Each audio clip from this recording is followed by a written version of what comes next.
Ei, Ei, pessoal! Tudo bem?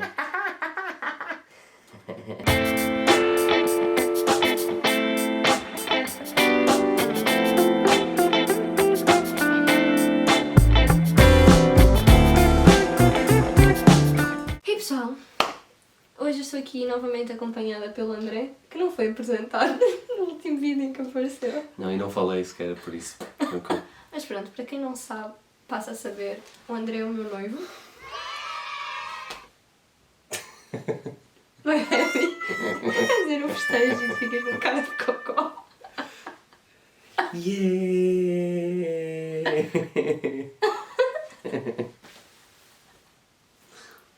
Bom, mesmo assim. É muito amor. E basicamente, como é sabido por toda a gente, o nosso país esteve em estado de emergência durante mais de um mês. Sad but true. E durante todo esse tempo, nós ficámos sem nos ver. Não. Durante um mês e tal.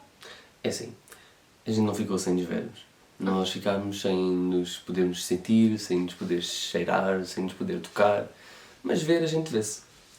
Sim, graças ao Skype, ao Zoom e cenas, fomos nos vendo, mas não podemos estar juntos.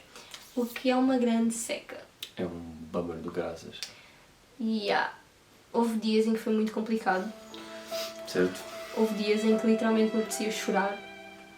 Porque, para além de não ver o André, também não podia ver o meu pai e a minha irmã, que ainda não vi, mas espero que pela altura em que este vídeo seja lançado já os tenha visto, ou já tenha uma data prevista para os ver. Não é fácil quando estamos a tentar planear um casamento, de repente, para além de ficar tudo em stand-by, porque não podemos fazer absolutamente nada, também não nos podemos ver para discutir seja o que for de assuntos que queiramos falar. E discutir via Skype é muito engraçado, mas não é a mesma coisa, não dá para abraçar a pessoa quando a outra está a passar ou coisas assim. E literalmente este tempo de quarentena veio bloquear todo o nosso planeamento em relação ao casamento. Porque eu lembro-me que isto começou tudo a piorar por volta de 12 ou 13 de março, para aí. Não me lembro quando é que foi lançado o primeiro estado de emergência. Mas sei que o pessoal começou a fazer quarentena a partir daí. Eu comecei a fazer a partir daí. E no dia 14 eu ia experimentar o meu vestido de noiva. Não aconteceu. Então, até agora eu ainda não o vi. E posso dizer até agora porque até o vídeo... até o vídeo ser lançado não o vi de certeza. Então esperemos que pelo menos seja branco. De resto... não sei absolutamente nada. Mas tudo bem. Tentámos marcar o nosso casamento civil. É umas 5 vezes. Que exagerado. Foram só 4. Então nós tentámos marcar uma vez e disseram-nos que a senhora não estava lá. Isto já há muitos meses. Depois nós tentámos marcar novamente e disseram-nos: faltam 6 meses e uma semana. Volte para a semana. Então nós voltámos para a semana, mas entretanto começou o estado de emergência e mesmo tendo uma marcação, disseram: não estamos abertos. Disseram-nos para tentarmos online, porque o sistema iria estar operacional e literalmente a mensagem do sistema foi indisponível. Super disponível. E isso é a 4ª vez. A 5ª vez foi aquela vez em que nós fomos lá, mas não havia senhas.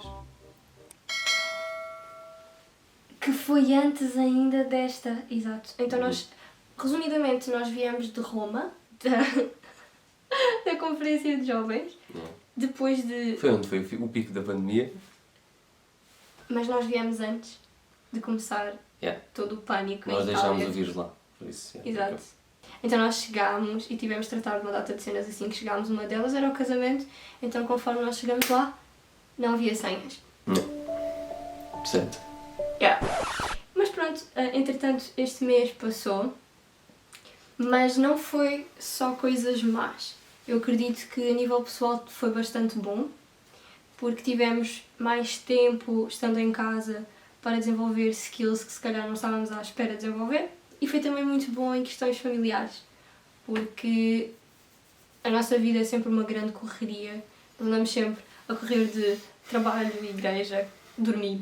É que nem ir a casa, é literalmente dormir. Sim, no meio disso tudo ainda ter que estudar, ainda ter que planear algumas coisas, tentar projetos extra e depois ainda tentar namorar um bocadinho, que faz falta, não é? E isso ocupa muito tempo, quer a gente queira, quer a gente não queira. E depois temos outra vertente que é, como nós gostamos muito do nosso grupo de jovens, nós gostamos de falar com eles. E então, falando com eles, é tempo que nós estamos a investir na vida deles, é tempo que nós não estamos a investir na nossa. É uma gestão emocional e administrativa, digamos assim, um pouco dificulta, digamos assim, a nossa...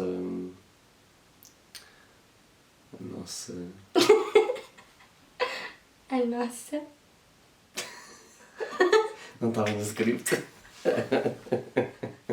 Isto é que acontece quando gravas um vídeo sem script. Então, exatamente.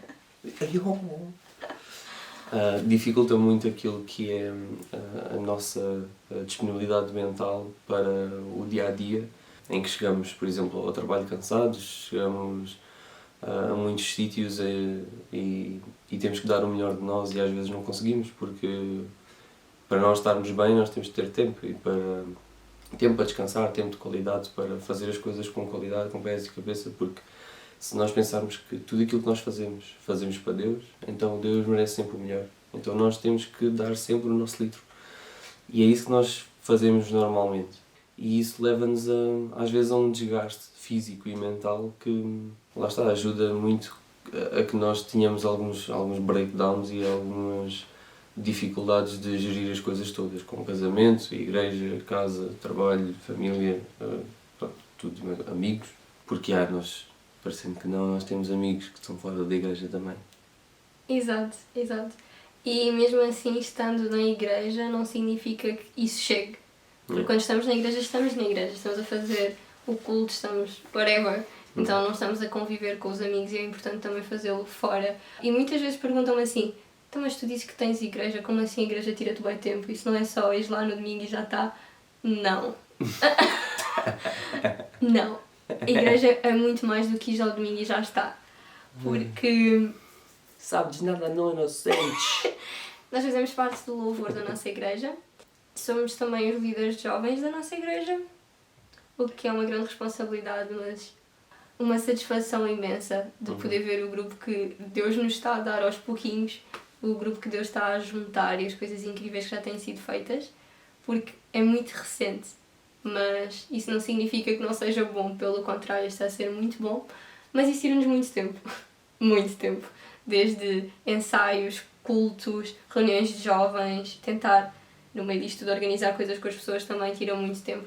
E, de certa forma, nós não deixámos de fazer estas coisas por completo. Continuamos a tocar em casa, continuamos a fazer os nossos cultos em casa, também a assistir aos cultos ao vivo, feitos pelo meu pai, que é o pastor. E isso acabou por nos dar muito mais tempo também para estarmos com a família com que estamos em casa.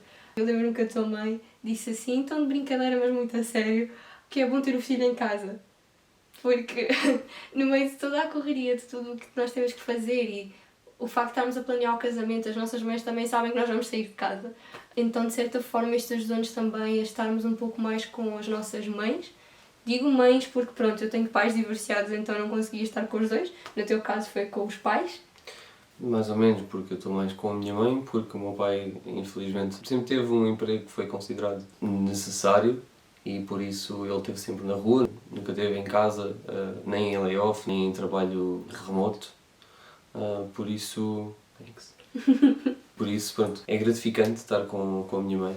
Foi uma das coisas que a mim me comoveu mais e que me mexeu mais foi a forma simples e espontânea com que a minha mãe se abriu e se expôs comigo a orar a Deus. E isso para mim foi algo que me quebrantou muito e é algo que não é fácil de partilhar, porque eu tenho muito mixed feelings, porque às vezes o racional está a bombar muito, mas depois o emocional também bomba e o racional dá uma chapada emocional e diz tipo, está quieto! E o emocional, deixa-me free! E depois tipo, pronto, é o mixed feelings, é vai não vai. Mas fico muito contente e fico muito orgulhoso porque isso é um passo muito, para mim, muito grande. Para muitos pode parecer uma coisa muito pouca. Orar, toda a gente ora, é só falar. É, No entanto, quando tu começas a perceber e a saber a verdade e o que é que tu deves fazer e como é que tu deves fazer, algo surgir assim no teu seio familiar, familiar ou familiar. Quando algo acontece assim no seio familiar, tão espontâneo, é algo que nos deve pôr a refletir, é algo que nos deve quebrantar, porque quer queiramos, quer não queiramos, isso é Deus a trabalhar. Se nós estamos aqui para fazer a vontade de Deus e para fazer com que a obra dele comece a crescer e comece a ser valorizada pelos demais à nossa volta, as nossas influências são muito importantes quando são de nós para outros e essencialmente quando são de nós para os nossos familiares, porque às vezes temos aquele estigma de que os que estão perto normalmente são aqueles mais difíceis de convencer, porque a gente já os conhece há tanto tempo. É, o profeta da casa não faz milagres. É difícil. Porque a gente já se conhece há tanto tempo que qualquer coisa que a gente diga, a gente já está fartos um do outro, já estamos sempre a mandar com pedras, mas sempre com paninhos a seguir, né? Que é para curar as feridas logo a seguir. Pronto, é cenas normais, né? E acho que é uma conquista. Quem se alegra mais com isso não sou eu, é Deus, certamente. E isso para mim é algo que me motiva cada vez mais a ser melhor. A não ser estúpido com eles. Estúpido. A não ser agreste com eles. A estar mais disposto a ajudar, a estar mais disponível para ajudar. A tentar não julgar porque, eles chegam ao final de um dia e estão super cansados e eu ter a possibilidade de estar ali e falar com eles. É muito bom, e essencialmente porque, tal e qual como tu estavas a dizer, eles vão sentir muito a nossa falta porque nós vamos bazar daqui a 4 meses. Isso é bem pouco. Quando, no meu caso, eu já tive 30 anos com eles e muitos desses anos foram passados a fazer a maior cagada e a maior bosta de sempre, e a nunca estar disponível, e a nunca estar ao lado deles, a não ser compreensivo, a querer só as coisas para o meu umbigo. Às vezes custa perceber que estes momentos são importantes e mesmo assim a gente resvala para aquilo que é normal, que é falar mal e dizer mal e depois arrepender-nos logo a seguir. Então isto para mim é algo que eu tenho para mim e que encorajo todos a fazer, que agora tenho-me dado cada vez melhor, que é, se vocês têm a oportunidade de fazer com que os vossos pais se sintam mais felizes porque vocês, quando eles vos pedem ajuda, dizem logo que não, digam que sim, porque o primeiro impacto é ok, ele está sempre disposto a ajudar. Depois, quando chegam lá, se vocês acham que não conseguem, tenham argumentos e justificativas válidas para dizer isto é muito fixe e eu gostava muito de ajudar, mas não dá. Às vezes acontece. E basicamente é isso. Sim, do ponto de vista familiar é muito isso. Para mim é bom também poder estar com a minha mãe. Eu e a minha mãe sempre gostamos muito de partilhar coisas uma com a outra. Eu sei que ela vai ver este vídeo e vai dizer é verdade! Muitas vezes, ao estar ausente, eu acabo por, lá está, estar ausente verdadeiramente da vida dela e não saber às vezes o que se passa ou o que vai no íntimo dela. Então, estando aqui, sempre que ela regressa do trabalho, sim, porque a minha mãe também teve que trabalhar durante este tempo, tanto a minha mãe como o meu padrasto, mas ver que ela regressa perto da hora do almoço. Eu faço aquela minha pausa para almoço. Conversamos um pouco, ela conta-me como foi o dia dela e só isso eu sei que já é muito bom para ela, eu estar aqui disponível para ouvir. E era algo que eu já não fazia desde que saí da faculdade, porque quando eu estava na faculdade eu conseguia estar aqui à tarde e se ela estivesse a trabalhar de manhã então conseguíamos estar à tarde juntas e fazer alguma coisa, conversar um pouco, mas já há mais de um ano que isso não existia e cada vez vai ser mais raro porque vamos casar, vamos ter a nossa casa, vamos ter a nossa vida. Então, de certa forma, a quarentena ajudou-nos muito a estreitar as nossas relações com os nossos pais. Então, pessoal, nós quisemos gravar o vídeo bastante espontâneo e ele ficou super grande. Nós falamos muito. E quando nos juntamos falamos ainda mais, por isso. Temos que entender que foi um mês sem conversas presenciais, então temos muito para falar sobre isso. Por isso, vai haver a parte 2 deste vídeo para a próxima semana. Por isso, é só mais uns diazinhos e já vão poder ver toda a nossa estupidez por completo. Yeah. Entretanto, se tiverem alguma ideia sobre algum assunto que queiram que nós falemos, por exemplo, ou mesmo que seja só para eu fazer, partilhem connosco. Nós vamos ver as vossas ideias nos comentários. Por isso, até para a semana. Que Deus te abençoe. Tchau! Depois faz a... Não sei. Isso.